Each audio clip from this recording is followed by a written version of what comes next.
Bonjour à tous et bienvenue pour ce nouveau Biofi. Oui je sais, c'est un nouveau format que je teste, on verra si je le garde ou pas. D'ailleurs dites-moi ce que vous en pensez dans les commentaires. Avant que la vidéo ne commence sérieusement, je tiens également à vous signaler que vous pouvez voter pour le prochain personnage que vous voulez voir dans les biofics. Je vous ferai 3 propositions en fin de vidéo. Vous avez les commentaires en dessous de cette vidéo disponibles. Pour cela, je tiens également à faire une petite parenthèse sur le fait que nous sommes pratiquement 100 quand même. Et même si c'est absolument rien dans l'infini de YouTube, c'est très bien, merci.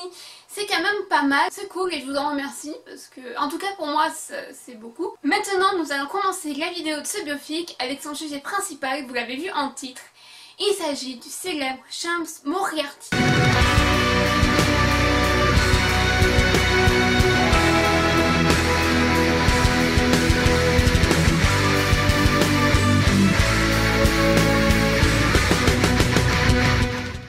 James Moriarty est l'un des personnages les plus célèbres de la littérature et c'est l'ennemi, l'antagoniste et la némésis du célèbre Sherlock Holmes, un détective que vous connaissez tous, inventé par Conan Doyle. Moriarty est l'ennemi et l'adversaire le plus dangereux que Sherlock n'a jamais rencontré. Paradoxalement, il lui voue également une admiration sans faille par rapport à son intelligence et ses incroyables capacités intellectuelles. Sherlock appelle d'ailleurs Moriarty le Napoléon du crime. Physiquement, Moriarty est écrit comme étant quelqu'un de très grand, de mince, avec des yeux enfoncés dans leur orbite et en ayant quelque chose de reptilien dans le regard, dans ce qui dégage. Moriarty est né dans une excellente famille reconnue, bourgeoise. Il est également professeur dans une université, professeur de mathématiques plus exactement, et il jouit d'une très grande richesse. Parallèlement à sa carrière remarquable en tant que professeur, Moriarty devient petit à petit un très grand criminel. Il devient d'ailleurs tellement puissant qu'il aurait eu le pouvoir de faire tomber des nations entières. Mais grâce à son statut de professeur irréprochable, aucune autorité ni son entourage, personne ne le soupçonna de ses crimes. James a une intelligence absolument remarquable. Il est l'auteur d'un livre à succès, La dynamique d'un astéroïde, qui va plutôt bien marcher. En parallèle de ça, son association criminelle continue à grandir. Et il devient, en peu de temps, l'équivalent d'un patron pour une mafia extrêmement puissante, la plus puissante de toute l'Europe.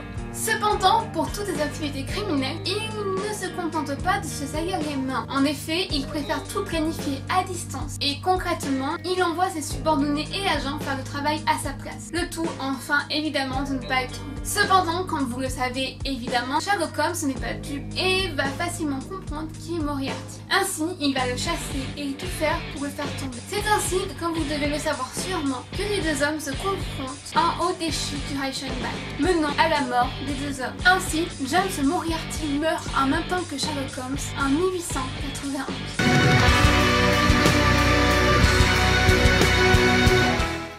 James Moriarty n'apparaît que 2 fois dans les écrits de Conan Doyle. La première fois c'est pour la nouvelle Le Dernier Problème, nouvelle où il décède avec Sherlock.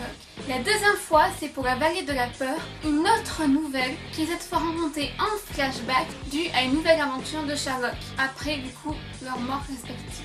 On doit l'invention de Moriarty à Conan Doyle parce que ce dernier voulait que son personnage Sherlock Holmes meure de façon grandiose et pour cela il devait être tué par un adversaire qui serait à sa taille et pas un minable petit assassin. James Moriarty a également 2 frères. Le premier porte le même nom que lui, est colonel dans l'armée britannique. Le second est chef de gare et on ignore son nom. Le personnage de Sherlock a également servi de canular tout au long de son histoire. Des personnes se sont mis à écrire son prétendue œuvre historique, donc en faisant comme si Sherlock et Watson avaient réellement existé, en écrivant leur biographie et en essayant de comprendre ce qu'aurait pu être leur vie dans la réalité. Et en vendant des livres évidemment sur le sujet. Ce qui est donné à des situations assez drôles parce que si vous vous intéressez un peu à Conan Doyle, vous savez qu'il a publié ses nouvelles sur Sherlock pendant un très long laps de temps. Si je dis pas de bêtises, ça a duré au moins 50 ans. Ce qui a fait que de temps en temps, il faisait des erreurs de continuité, ce qui est un peu normal dans ces cas-là. Et donc par exemple, Watson changeait de prénom, passant de John à James, si je dis pas de bêtises. Et donc il fallait justifier ça, et ces gens-là ont tenté de trouver toutes les justifications possibles sur ces erreurs. La célèbre phrase élémentaire dans cher Watson n'a en réalité jamais été prononcée dans aucun des livres de Conan Doyle. En fait, la première fois que cette phrase a été dite, c'était dans un vieux film sur Sherlock Holmes, et absolument pas des bouquins d'origine. La toute première apparition de Sherlock Holmes au cinéma date de 1900. C'est un film qui durait du coup 30 minutes. Le 221B Baker Street, donc la maison qu'habite Sherlock Holmes, est aujourd'hui devenu un musée en l'honneur au célèbre détective. Sherlock recense en tout plus de 204 adaptations cinématographiques. Oh mon dieu, cette transition de malade pour les adaptations!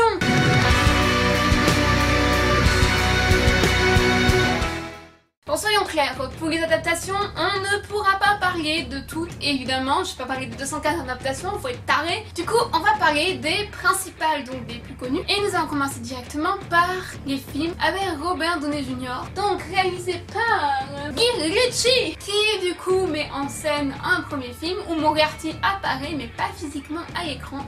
En effet, il n'est que dans l'ombre. Il revient dans un deuxième film appelé Sherlock Holmes, Jeu d'ombre. Mais le premier s'appelait juste Sherlock Holmes. Où cette fois-ci, Moriarty est le méchant principal de son film. Il est joué par Jared Harris, qui le joue de façon assez brillante, et adapte librement du coup la nouvelle Le Dernier Problème à la rallongeant pour qu'elle puisse faire un film. Après, nous avons la célèbre série Sherlock, qu'on ne présente plus, qui a fait connaître Benedict Cumberbatch, qui montre enfin un Sherlock extrêmement proche des livres, puisque le personnage est un drogué, est insupportable, est vraiment violent voire méchant, et sait se battre avec brio quand il le faut, et donc un homme d'action. Et chose encore mieux, l'histoire du célèbre détective est adaptée à nos jours, et donc actualisée. Dans cette série, Moriarty est joué par Andrew Scott, un acteur qui ne correspond absolument pas au physique de base du personnage, ce qui est plutôt pas mal et offre une réinterprétation que l'on n'avait pas encore vue et qui se trouve être vraiment intéressante. Savez-vous qu'il existe également une série russe sortie en 1980 qui adapte les aventures de Sherlock Holmes et qui s'appelle Les aventures de Sherlock Holmes et de Dr. Watson. Dans cette série, Moriarty apparaît bien évidemment et est joué par deux acteurs. Un premier le joue physiquement et le second le joue en voix off. Il apparaît également dans une autre série ayant comme nom Les aventures de Sherlock Holmes, uniquement cette fois-ci, dans lequel Moriarty apparaît dans le final de la saison 2. Cette série n'a jamais existé, bordel! Ah non mais vraiment. Bon ok. L'idée d'interpréter Moriarty en tant que femme est bonne en soi. Sauf que cette série fait vraiment n'importe quoi. Pour en faire ça, quoi, sérieux, c'est même pas de avoir que cette série, c'est n'importe quoi. Je sais même pas comment j'ai pu regarder la première saison en entier en fait. Et je suis pas allée plus loin, donc peut-être qu'elle s'est arrangée entre temps, mais ce que j'ai vu en tout cas, c'est bien merdique et suffisamment d'ailleurs pour en faire un adaptateur un de ces jours. Voilà.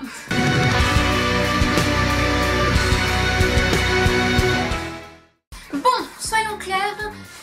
Moriarty fait surtout des apparitions, plus qu'en tant que personnage. Du coup, pour les apparitions du personnage. Première apparition dont on va parler, il s'agit du film Le jeune Sherlock Holmes, qui est un film produit par Spielberg, que j'ai vu il y a très longtemps quand j'étais petite et qui m'avait un peu terrorisée.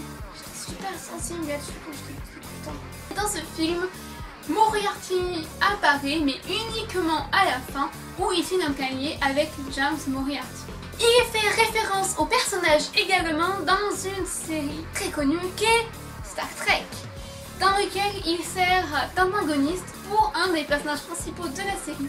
Il apparaît ainsi dans 2 épisodes. On le retrouve également dans un épisode de la série Désespère, CSC, donc les experts qui se passent à Las Vegas. Oui, mon accent anglais est toujours magnifique.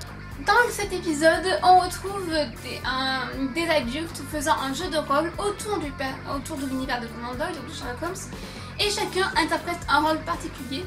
Nous avons celui qui interprète Sherlock, Irene Adler, Watson évidemment, et Moriarty. Et dans cet épisode des experts, là, Sherlock Holmes se fait tuer. Et du coup, Moriarty fait partie des principaux suspects. Il est également présent dans un jeu vidéo appelé Sherlock Holmes The Awakened, dans lequel on l'aperçoit allongé dans un lit d'hôpital gravement blessé. Toujours dans le jeu vidéo, on le retrouve dans le testament de Sherlock Holmes, dans lequel il tente de monter un complot mondial afin de dominer la Grande-Bretagne. Toujours la folie des grandeurs, tout ça. Il est également le méchant principal du film La Ligue des Justiciers, qui est un film assez médiocre, dans lequel il est du coup le méchant principal.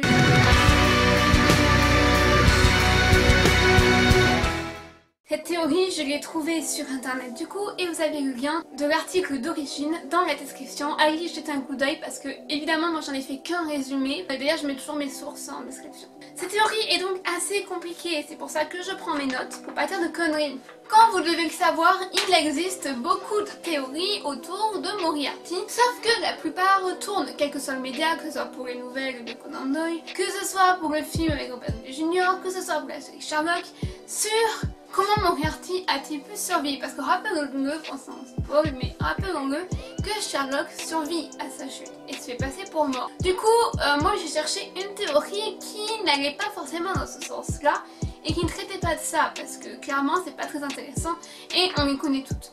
Du coup on va prendre une théorie qui s'interroge sur un jeu auquel se seraient livrés Sherlock et Moriarty dans Les Chutes du Rush à une bague, donc le dernier épisode de la saison 2 de la série Sherlock.